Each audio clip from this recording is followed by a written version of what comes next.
Margarita Chopenko, Electrical Shock. It all started with the unexpected news that Aunt Bessia, who lived in America since time immemorial and on occasion sent gifts to her relatives in the Soviet Union, had died, leaving behind a good inheritance.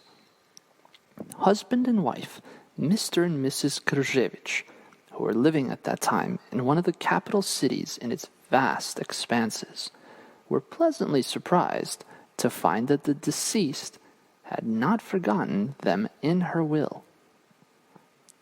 At a hastily gathered dinner party, Sofia Krzevich told everyone how she had received a phone call from abroad informing her that soon they will receive their part of the inheritance. In addition to the Krzevich couple, sitting at the table was Monya, a coworker, there with his wife Firai, Mr. and Mrs. Schwitz, neighbors, and Mr. Samuel Aristarkovich, a distant relative and a citizen of respectable age. The news floated sweetly in the air, over broiled chicken with roux, a crisp crust, fish aspic, minced meat, a salad of fresh vegetables with olives and cheese, and 2 baskets of fruit. The first to respond to the news was Monya. Having chewed on a piece of chicken without hurry, he glanced at his empty, after the first round, glass. Simon Krzevich intercepted his gaze and filled his glass a second time. As words of praise for the deceased had already been said, it was possible to move on to more practical, but no less intriguing, topics. Monya took a few sips of tart Cabernet, dabbed his mouth with a napkin, straightened himself in his chair, and made it clear to everyone that he wanted to say something. He looked at Mr. Krzevich and, clearing his throat, asked, was the aunt rich? Wondering how much money they were talking about. Sophia leaned forward and said, conspiratorially, in a half-whisper, that the sum would be hand-delivered in dollars tomorrow evening, but the amount is not specified and will be known only on arrival. Everyone was silent.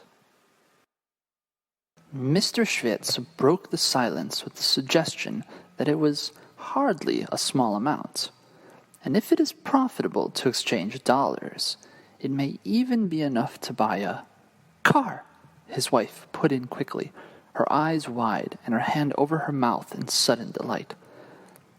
Everyone looked at each other over such an idea, weighing the chances of its possibility. In the pause that followed, Samuel Aristarkovich pulled a large handkerchief from the breast pocket of his jacket and mopped his forehead. Then he stretched out his long legs, clad in dark blue pinstrip trousers, raised his eyebrows in surprise, and, crossing his legs, lay still. Everyone became animated again. There were a few equally attractive assumptions, but then everyone decided to wait until tomorrow, when the amount would be received and known. Finally, the money arrived, and the Krzevich couple had a chance to buy a beautiful, expensive crystal chandelier. Also on this occasion, they decided to replace the upholstered furniture in the living room so that it would beautifully frame this treasure with brilliant rays scattering around itself. Ah! Mr. and Mrs. Krzevich began to look around the city for something that fit the image within their minds. And they found it. It hung in the window of a shop, which unfortunately was already closed at the time.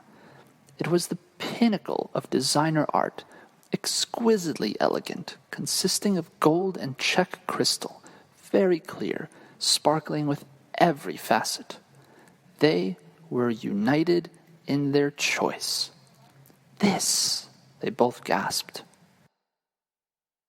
The next day, the first thing Simon did was buy it and bring the chandelier home. It truly was good. The Krzevich couple envied themselves. It was one of those happy days when fate pampers those who have suddenly fulfilled the desires they have felt so strongly for so long. The ceiling was high. They needed a good ladder. Simon reached out to his neighbor, a plasterer, who had such a ladder.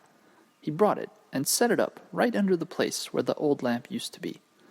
It had been removed by an electrician yesterday, and now there was only a hook and wires wrapped in insulation tape. Simon was not going to connect the chandelier to electricity. He just wanted to hang it on this hook to see how it would look. The July sun was making the house hot and stuffy. Simon had taken off all his clothes, leaving only his boxers on, in the style of a family man. Sophia had screwed new light bulbs in the shape of candles into the chandelier, and waited patiently for the moment when her husband would set this royal crown in its rightful place under the ceiling. Everything was ready. Sophia held the ladder so it would not tip over. Simon took the chandelier in his hand and began to slowly climb. As if entranced, Sophia was following the solemn procession moving upwards, when she suddenly noticed that from under the pulled-up leg of her husband's underwear, a secret part of his male affiliation was clearly visible. She wanted to joke about this, but the moment was not appropriate.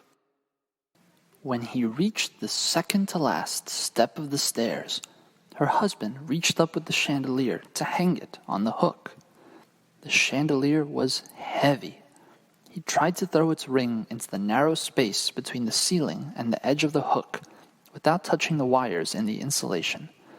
But its spread-out arms prevented him from doing it the first time, so he reached up and tried again.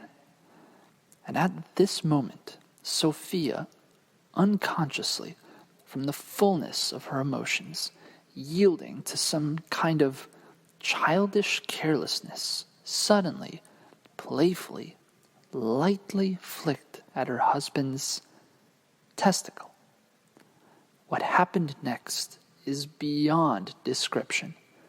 Her husband, from tension and surprise, thought that he had just been electrocuted and released the chandelier from his hands. The chandelier crashed down next to the stairs and shattered. It all happened so fast that no one understood what and why. 1 second, one wrong action dramatically changed the direction of fortune, and there was no one to blame. 2018, December.